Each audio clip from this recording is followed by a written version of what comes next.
झारखंड में 38 सीटों को लेकर के जहां एक और मतदान जारी है, तो वहीं आपने कल्पना सोरेन को भी सुना, जिन्होंने उम्मीद जताई है कि हालांकि जनता उनके पक्ष में अपना मत देगी। और ऐसे में आप देखना होगा कि आखिर क्या कुछ चीजें इस पर सामने आती है। हालांकि चर्चा के लिए अगर हमारे साथ अभय कुमार, जो कि पॉलिटिकल एक्सपर्ट है, हमारे साथ जुड़ गए हैं, उनसे भी समझने की हम कोशिश करेंगे कि आखिर जो झारखंड में 38 सीटों पर जो चुनाव चल रहा है, आखिर किस और हवा फिलहाल बनती हुई दिखाई दे रही, क्योंकि कोशिश ये होती है कि एक माहौल खड़ा किया जा सके। सीधा अभय जी आपके पास आते हुए, और देखिए झारखंड में जिन 38 सीटों पर चुनाव हो रहा है, इसको फिलहाल आपको क्या लगता है कि कौन से मुद्दे इस बार हावी हैं, या हम सीधा कहें कि जो एक माहौल बनाने की कोशिश होती है, जो एक लहर पैदा करने की कोशिश होती है, वो आखिर किन चीजों को लेकर के लहर बनाने की एक कोशिश हुई है, और जनता के मन में फिलहाल क्या चल रहा है?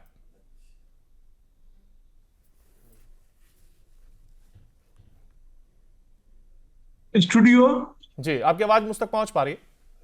हाँ, ऐसा है कि जी। देखिए, अगर हम बात करें तो वहां पर समस्याओं की और इशू की कोई कमी नहीं है। हम्म। वो छोटा राज्य है, 81 स्टेट वाला राज्य, 81 सीट वाला राज्य है, लेकिन वहाँ समस्या और इशू की कोई कमी नहीं है। वहाँ इन्फिल्ट्रेशन का इशू सबसे महत्वपूर्ण है अभी के समय में अगर देखा जाए। हम्म। तो वहां पर जितना, जैसे असम, वेस्ट बंगाल और झारखंड, भारत में तीन ऐसे राज्य हैं जो अभी इन्फिल्ट्रेशन से सबसे ज्यादा प्रभावित है। हम्म। तो इन्फिल्ट्रेशन की इशू है, फिर वहां पर मतलब बेरोजगारी की इशू है, हम्म। या फिर वहां पर मतलब और भी मतलब कई एक इशू जैसे है हम्म। जिस पर कि जनता का ध्यान है। लेकिन अगर अभी भाजपा ने जिस इशू को सबसे ज्यादा हम्म। अगर भुनाने का प्रयास किया तो इन्फिल्ट्रेशन की इशू, और इन्फिल्ट्रेशन की इशू में जो राज्य सरकार की जो मिली भगत की तरह का कुछ प्रमाण मिलता दिख रहा है कि राज्य सरकार का या राज्य सरकार से जुड़े हुए जो पार्टियां हैं उनका हम्म। एक सॉफ्ट कॉर्नर है। उनको ऐसा है कि अगर इन्फिल्ट्रेट करके कुछ लोग आ रहे हैं, उनको फंसा दे रहे हैं, हम्म। तो हमारे लंबा लंबे समय तक परमानेंट एक एक मेरा वोट बेस तैयार हो जाएगा। हम्म। तो इन सब का मतलब यही इन्फिल्ट्रेशन की इशू एक महत्वपूर्ण इशू है। फिर हम्म। अगला सवाल कीजिए। मैं।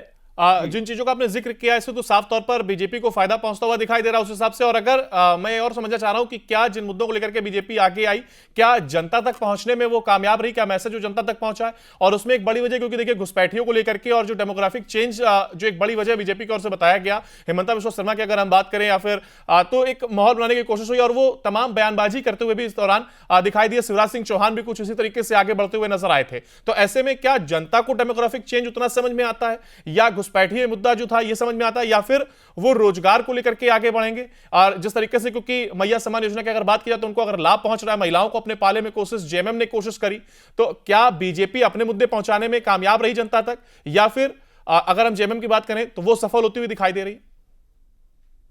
नहीं, देखिए, इसमें ऐसा है कि सभी पार्टियों ने बराबर का एफर्ट लगाया है। किसी हम्म। पार्टी ने कोई भी अपना एंगल छोड़ा नहीं है। सभी हम्म। पार्टियां अपना पूरा पूरा प्रयास कर रही है। हम्म। हाँ, लेकिन जहां तक आप बीजेपी की बात करें तो बीजेपी ने पूरा पूरा प्रयास किया अपने कार्डर्स के मार्फत, अपने नेटवर्क के मार्फत, की मेरी बात इन्फिल्ट्रेशन का या राज्य में जो और जो कुछ समस्याएं हैं उनको अब कैसे जमीनी स्तर तक, सबसे नीचे स्तर का जो वोटर है जो वोट करने जाता है। हम्म। देखिए, बीजेपी के कुछ लोगों से जब मेरी बात हो रही थी, उन्होंने बीजेपी ने अपने वोटर्स को दो या तीन सेगमेंट में बांटा। सेगमेंट में कैसे बांटा हम्म। कि जो अर्बन वोटर्स है उनके पास ऑटोमेटिकली इंटरनेट है या सब कुछ पहुंच जा रहा है। कुछ भी कुछ मतलब ऐसे वोटर्स है जिनके पास इंटरनेट है लेकिन वो लोगों को उतना पहुंच नहीं पा रहा है। तो हम्म। उन लोगों तक बीजेपी ने पूरा पूरा प्रयास किया है कि हम अपने मुद्दों को वहां तक पहुंचाए, इंटरनेट के मार्फत या जैसे भी हो। हम्म।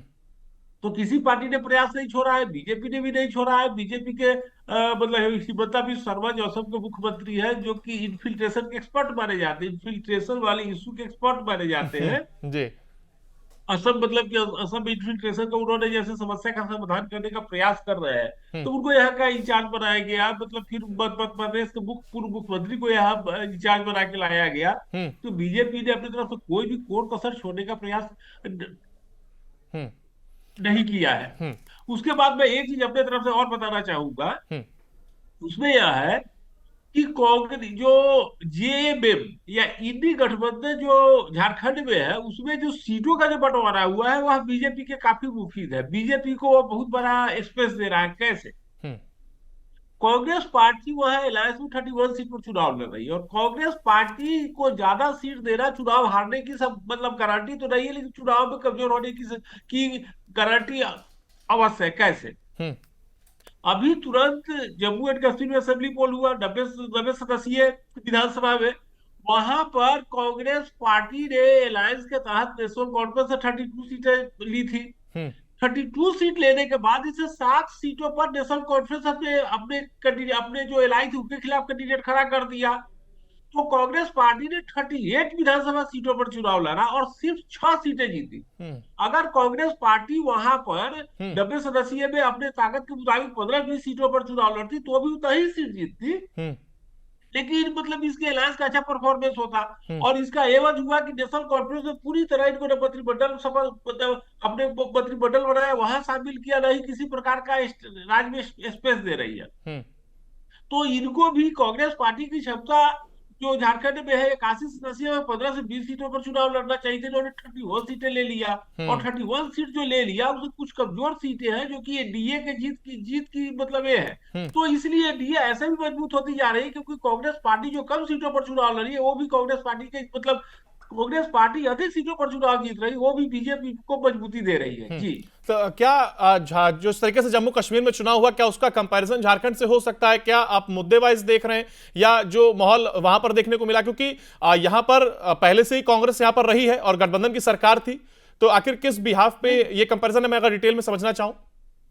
नहीं, ऐसा है, मैं सिर्फ कांग्रेस पार्टी के सीटों की मैं तुलना कर रहा था। कंपेरिजन हम्म। में मैं सिर्फ कांग्रेस पार्टी कैसे अपने औकात से ज्यादा सीट पर चुनाव लड़ती है, अपने जो हम्म। जो भी अलाइन पार्टनर उसके होते हैं हम्म। उससे वो ज्यादा सीटें ले लेती है। जम्मू कश्मीर से मैं झारखंड की तुलना बिल्कुल ही नहीं कर रहा हूँ, वो है एक यूनियन टेरिटरी या फुल फ्लेज स्टेट है। बिल्कुल।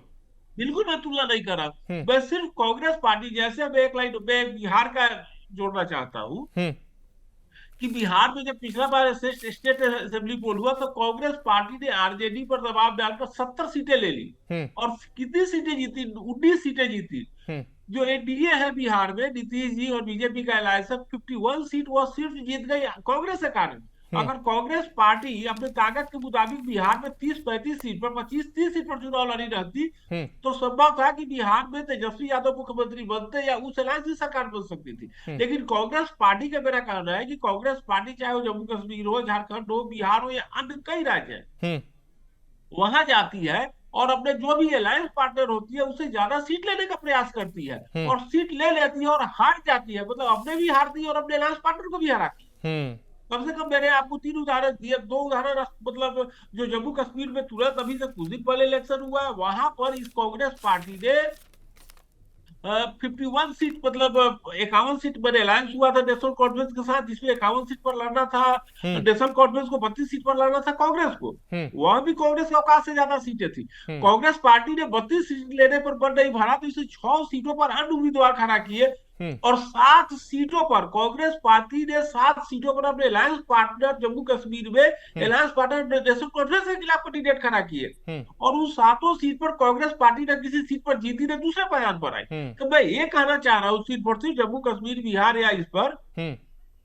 कि कांग्रेस पार्टी के अलाइन पार्टनर को कांग्रेस से सतर्क रहने की जरूरत है क्योंकि कांग्रेस पार्टी जरूरत से ज्यादा सीटें ले लेती है और फिर अब खुद भी हारती है और अलायंस को भी कमजोर करती है। जी यानी अपने साथ साथ वो अलायंस को भी कमजोर करने का कहीं ना कहीं समय फिलहाल कांग्रेस इस स्थिति में दिख रही है कि अलायंस को भी कमजोर करते अगर जरूरत से ज्यादा सीटें उसको मिल जाती हैं, तो कहीं ना कहीं हेमंत सोरेन को इस पर बिल्कुल ध्यान देने की जरूरत थी। एकदम 31 सीट पर देखिए अभी जो अलायंस में जो सीट का डिस्ट्रीब्यूशन हुआ है मैं हम्म। थोड़ी और 43 सीट पर लड़ रही है जेएमएम, 31 सीट पर लड़ रही है कांग्रेस, 7 सीट पर सीपीआई एमएल और आरजेडी लड़ रही है। हम्म। उसके बाद क्या है कि कांग्रेस पार्टी को मैक्सिमम 15 से 20 सीट पर चुनाव लड़ना चाहिए था। झारखंड में मैं बताऊं कि कई एक सीटें हैं, हम्म। बिश्रामपुर सीट है, हम्म।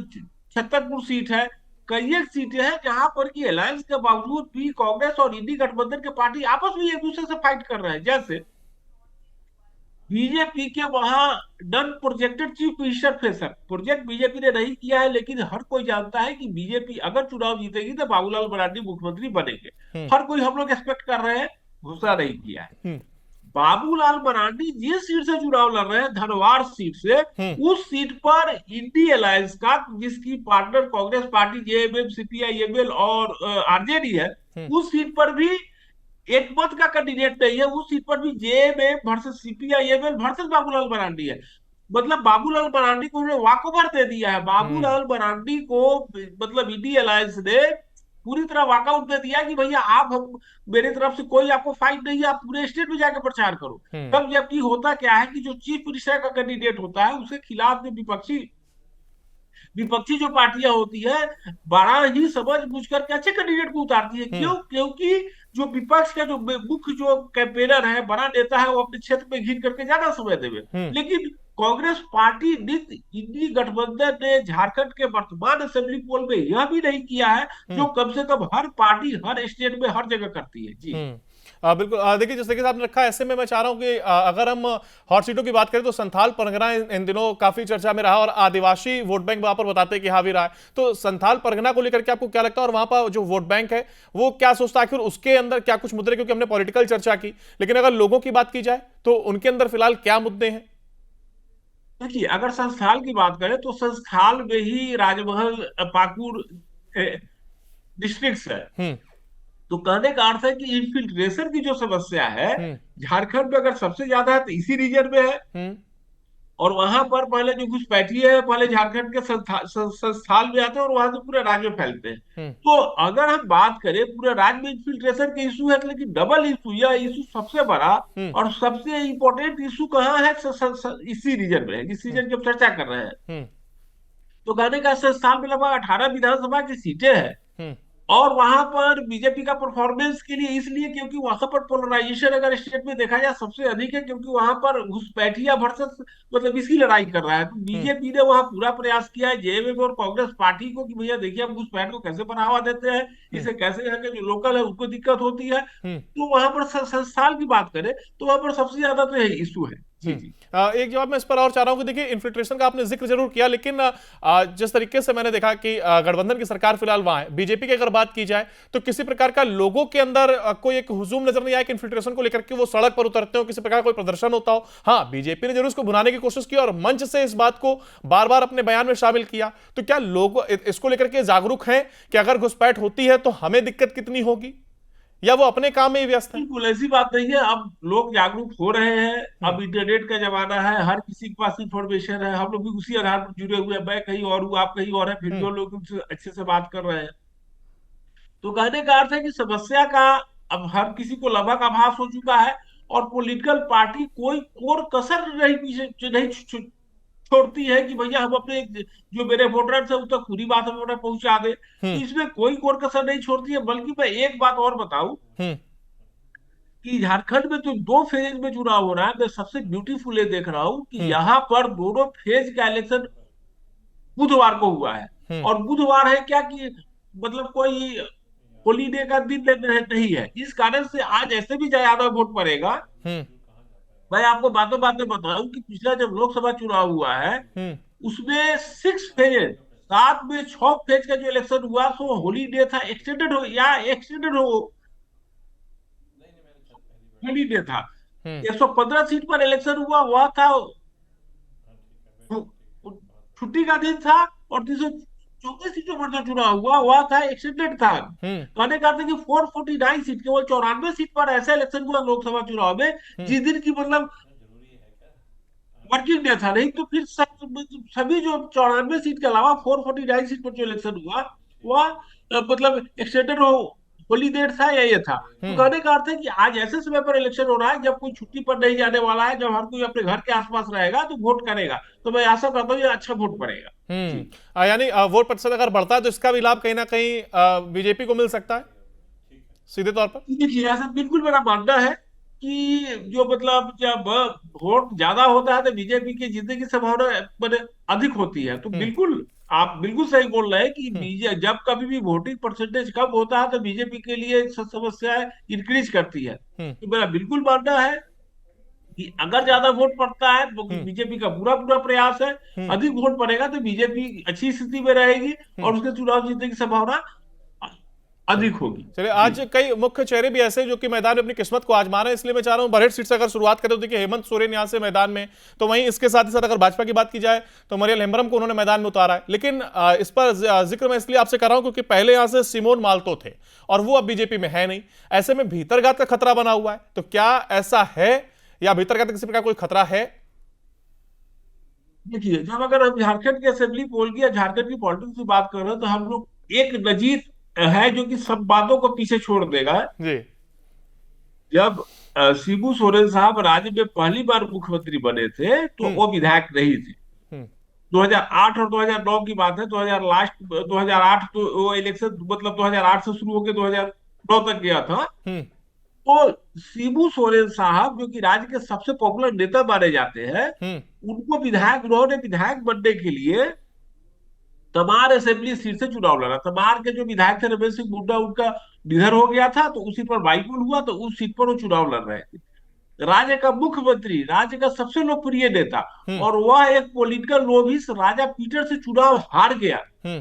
समझ जाइए कि सिटिंग चीफ मिनिस्टर, हम्म। किसी राज्य का सिटिंग चीफ मिनिस्टर बाईपोल लड़ रहा हो चुनाव मतलब विधायक बनने के लिए, और वह चुनाव हार जाए। यह हम्म। देश के इतिहास में सिर्फ दो बार हुआ है। एक उत्तर प्रदेश में त्रिभुवन प्रसाद नारायण सिंह के साथ हुआ था, हम्म। और दूसरा शिबू सोरेन के साथ हुआ है। हम्म। तो कहने का अर्थ है कि जिस राज्य में ऐसा हो, वहां पर किसी भी सीट को अगर फाइनल मान ले तो हम्म। कहना थोड़ा जल्दीबाजी होगी।